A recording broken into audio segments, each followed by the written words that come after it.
When we released the review of the Ford Ranger Wildtrak 4x4, many of you were asking, hey man, where's the 4x2? Well, say no more. We're giving you the Ford Ranger 4x2 by 2.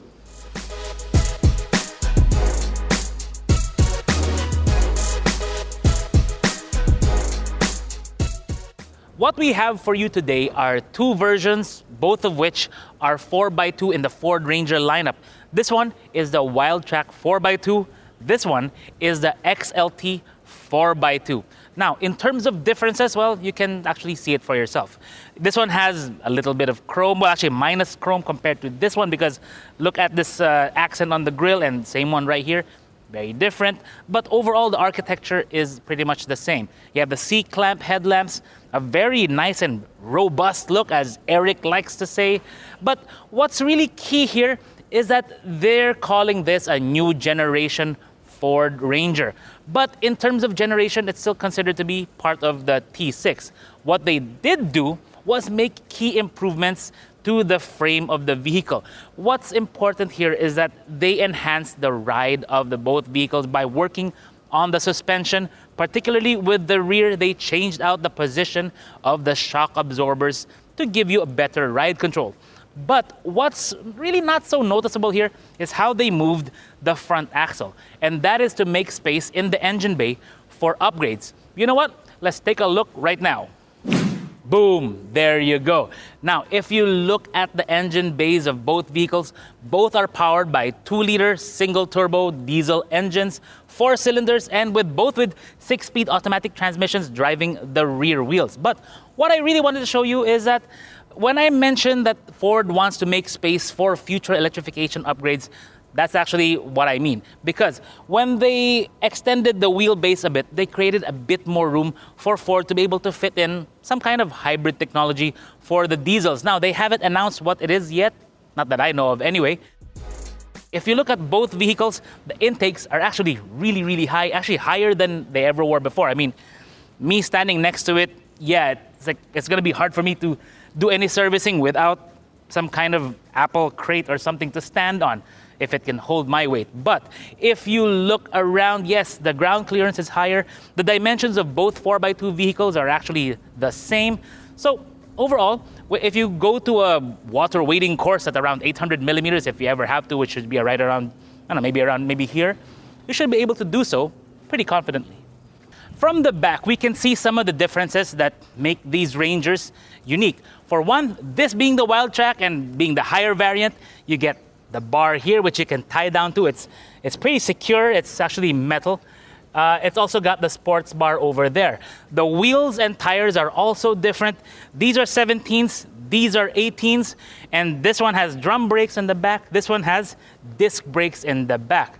But when we open the tailgate of this, if you can notice, it does come down very nicely because it's got a nice helper spring. But the bed has a liner. It measures about 48 inches wide, and it has 2 power outlets there on the left side, 12 volts and 230 volts.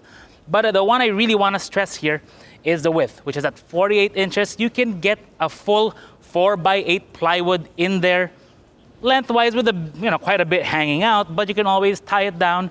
Or you can use the clamp pockets as a support or to clamp down one of the boards so you can break it down before loading it up.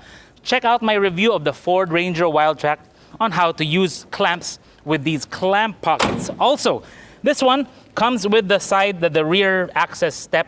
I'm not really sure what they call that.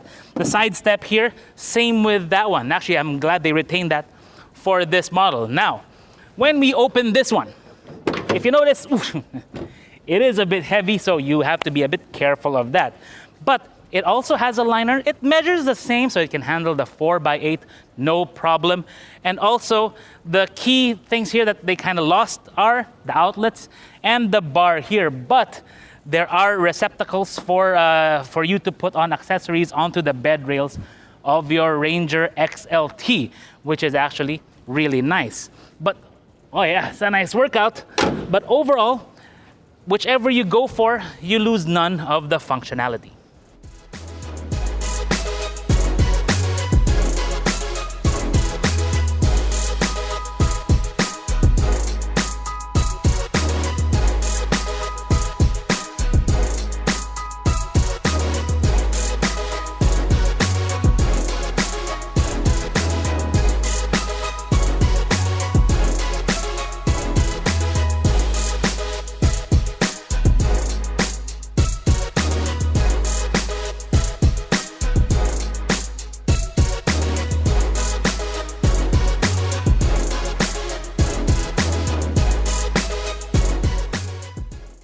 the interior of the Ranger Wildtrak 4x2 is pretty much the same as the 4x4 minus the 4x4 controls, because you would normally get that here, right?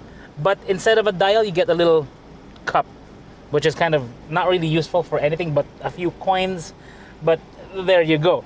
So the buttons here, you get a lot of, actually a few of the buttons here, you get the electronic parking brake, which is going to be the key difference compared to the other one. We'll show you later. Gear selector here, but it's really what's going on with the dashboard that is very different compared to the previous generation, or at least the one they sold from 2011 up to, well, earlier this year. Because wow, look at the screen here on the, as your instrument cluster. It's very nice and it's configurable in many different ways. So depending on what you want to be looking at, but you have your pertinent information there. The steering wheel is an improvement compared to before. It's got a nicer grip to it, nicer buttons all around, the cruise control, so on and so forth, audio controls and stuff. Now, the real draw to the eye is right here. It's a massive 12-inch screen. So I think it's like this way. I mean, the way they usually measure TVs and screens, that's actually really nice. The display, very, very crisp. It has wireless Apple CarPlay and I think wireless Android Auto as well, amongst the other many features in this unit. As you can see, I mean, you can go through the features right there. As I was shown by one of our junior guys, he showed me some of the features here. It's like, wow. I mean, it's kind of natural for someone like him because it operates kind of like a phone. I mean, the way you go through it, the interface or the UX is actually very similar to something like an Android, so on and so forth. I don't have my Android hooked up to it right now, but that's all well and good. I know it works. If you want to put your phone somewhere in the Wildtrak, you do it here. It's kind of longitudinal to the vehicle. In the other one, it's actually quite different. Now, it's a wireless charging pad, which is good. You can also hook up to the USB port here or the USB-C port. This one also has the wireless key fob, which is good. But personally, what I really like here are some of the details that not really, it's not this one. I mean, this one is nice, but some of the details here, like the AC vents, I mean, look at how these move. It's like a jet fighter's thrust vectoring thing. I like the pad here. I can put stuff on there, keep it within reach, but really out of the way. Cup holders here. Also, cup holders on the side. Can you press that one over there? No, wait, you know what? I'll reach over. There you go. It's got a cup holder there, also very nice. And then you've got an upper glove box and a lower glove box, which is actually very neat. Ooh, what's in this? These are the manuals and warranty information, which is pretty good. By the way, if you want to read the manual, you can actually do it right here, which is actually really neat. In here, well, the big compartment, 12-volt outlet. But all in all, I like the way Ford thought out the interior to make it more usable to those that kind of need to put a lot of stuff all around the vehicle. One thing I wish they would improve though is right here. Can you zoom in over here? Right there. Because this one is, well, just kind of not really resting on top of this. It's not one piece. So if you look, I can move it like that and it doesn't really align that well. So hopefully they can address that when they start improving on the vehicle. Let's check out the back seat. One of the things that I really want to discuss a bit more here is the back seat. First, I did forget to mention something, and it's the how you open the doors from the inside, which is normally right here, but now it's in here in the grip. It's actually very similar to the Ford F-150. It's nice and comfortable back here. Legroom, knee room is very good. There's AC vents here, 230 volts, 12 volt, and USB A and C. It's nicely scalloped here to give you more room. One thing I am noticing though is actually the front seat. It's not as wide as before. It's not as chunky as before, which is kind of a good thing.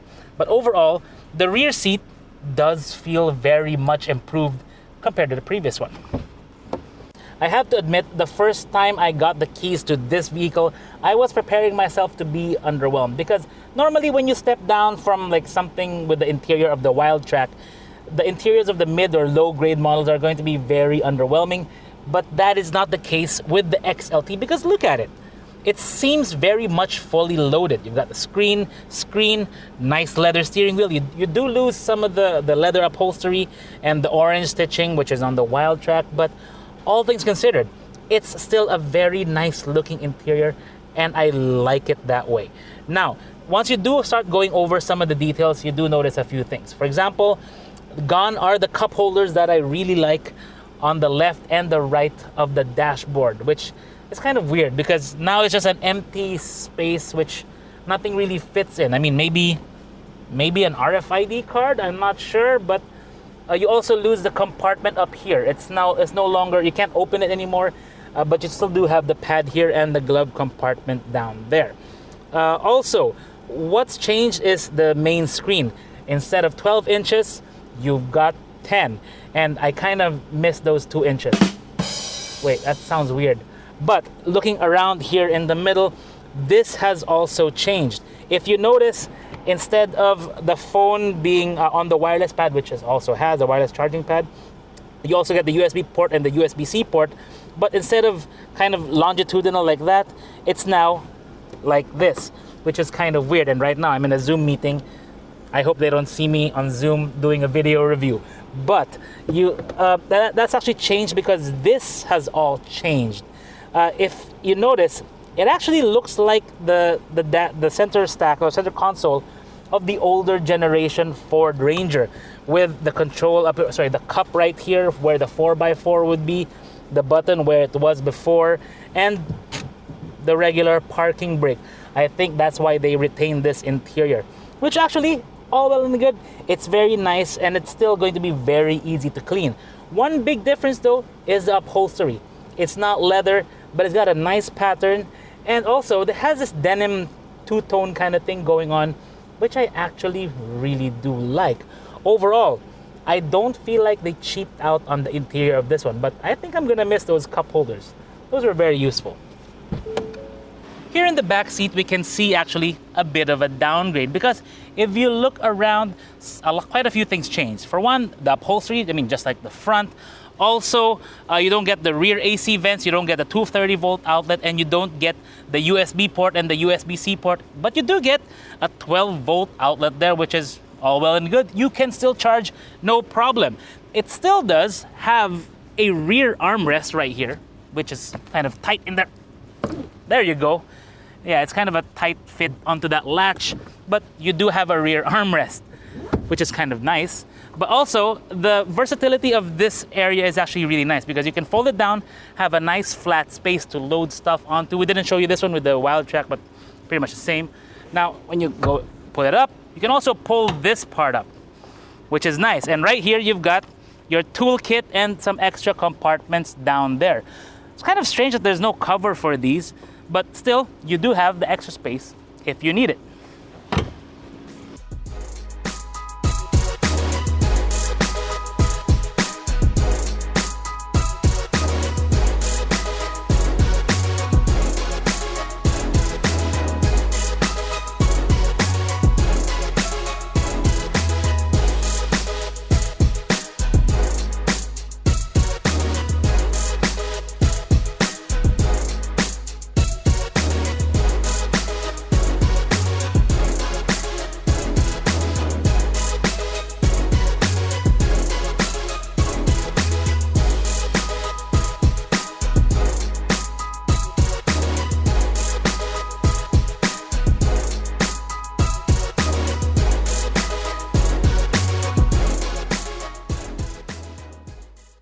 You know, I've been doing car reviews since around 2006 because AutoIndustriya has been around for 22 years already, since 2000.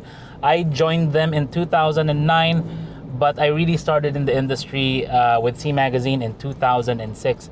And I can tell you that I have actually seen and experienced how the Wildtrak has evolved compared to what it was before. I mean, back then, it was still the B series Mazda pickup that was the base for the Ranger. And then it became the T6, but the Wildtrak really started out with the B series, and I remember that one. The ride was, not great, especially in the city. It's very tough, but I can imagine hopping from that one now and hopping onto this one. It's the upgrade is like going from an old Nokia numpad phone to an iPhone right away. I mean, it's that huge. That one was like more analog. This is definitely far more digital. But that revolution, it really does show you the difference when it comes to not just the technology, but the considerations for ride. Because customers now, they use their trucks like SUVs. So it's more like a daily driver kind of thing. I mean, I know I use my truck that way. So it's not really uncommon for someone to buy one of these, use it as an SUV with the extra space in the back. And you have, for that kind of a role, you have to make your truck a bit softer. And this Ranger, definitely softer, even though it doesn't really sacrifice the payload all that much, which is a good thing. Now, I would still be partial towards the Navara when it comes to the ride, but this one is actually a fairly close second. So far, I'm enjoying my time with the Ranger. Part of it is with the features and the way the vehicle looks and how it rides. But the other is when it comes to the performance. Now, this may be down 30 horsepower compared to the 4x4 Wildtrak, but you don't feel it because you put your foot down. The response is actually pretty quick, which is a good thing. I mean, even though this has a 6-speed automatic, I think it's performing better overall compared to the 10-speed, which sometimes has a tendency to do a bit of gear hunting. Now, when it comes to fuel economy, this one does it pretty well too, because in city driving, I was averaging around 8.8 kilometers per liter, but traffic was a bit heavier. And also on the highway, you wouldn't be surprised if you're getting well over 14 in this one. Now, let's jump into the XLT and see if it feels downgraded compared to this one. If you stepped into a Ford Ranger XLT and didn't know that there was, say, a higher version like the Wildtrak around, then you would be forgiven if you thought that this was the top of the line model. Because, I mean, look at the interior. Leather, digital screen. It feels great inside. It feels well and truly loaded. It doesn't feel like they cheaped out. Now, I did point out some things that they took off compared to the Wildtrak, but all in all, it's a very nice cabin, and I would actually really like to drive something like this every day. It would feel very comfortable, like I didn't go for something mid-grade. The drive compared to the Wildtrak 4x2, exactly the same. Engine's exactly the same, transmission's exactly the same. The behavior all around is exactly the same. And right now, I'm actually not alone in the car because I've got my crew here. Say hi, guys. Hey, if you can see them, we have baby Josh, one of our new young guys. We have Barney, and we have Geloy over there, our vid crew here at AutoIndustriya. But yes, I mean, even with the full complement of people, plus gear and camera gear in the back, it's actually nice. Now, if I was to get one of these, the first thing I would really do is put a bed cover in the back, because that would make it more convenient, more useful for my kind of daily driving. And I like the fact that there's no rails that you have to remove in the back. It's kind of like a blank slate for you to do with as you please with accessories. So overall, a pleasant experience in the XLT. Man, I wish my Navara had this kind of setup.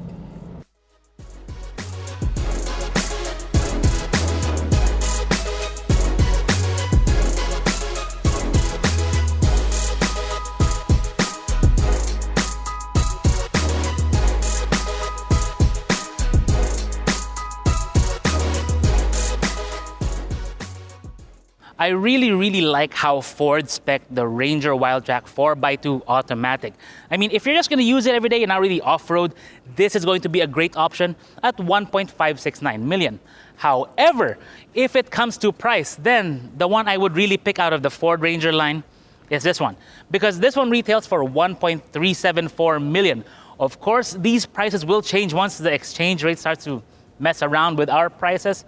But as it is, I'm really liking what they're offering with the XLT version. If you can live without the 2 cup holders, the leather seats, or the extra 2 inches, which sounds really weird. But when it comes to Ford, however, that's kind of the thing I really want to discuss, because the experiences that customers have vary greatly. Some are very happy with their vehicles, while others are not, particularly with reliability, specifically with electronics. A lot of my friends, or some of my friends, have already experienced Christmas very early. And by that, I mean the Christmas lights on your dashboard, all of them going off all at once, which is very, very scary. Even on the way to this shoot just about an hour ago, the Android Auto and the main screen kind of went garbled. It just looked really weird and scary. I'll show a photo of it right now so you can see what I mean. But that's actually the real concern with Ford. It's the reliability of all these electronics. They're putting quite a bit into their vehicles, and, well, service, they kind of really need to improve on that one as well. But hey, let us know in the comments below, guys, if you've experienced any of these issues with your Ford or with any other vehicle. Now, if you found this video useful, don't forget to like and subscribe and follow us on Facebook, Instagram, and Twitter. This is Vince of AutoIndustriya.com.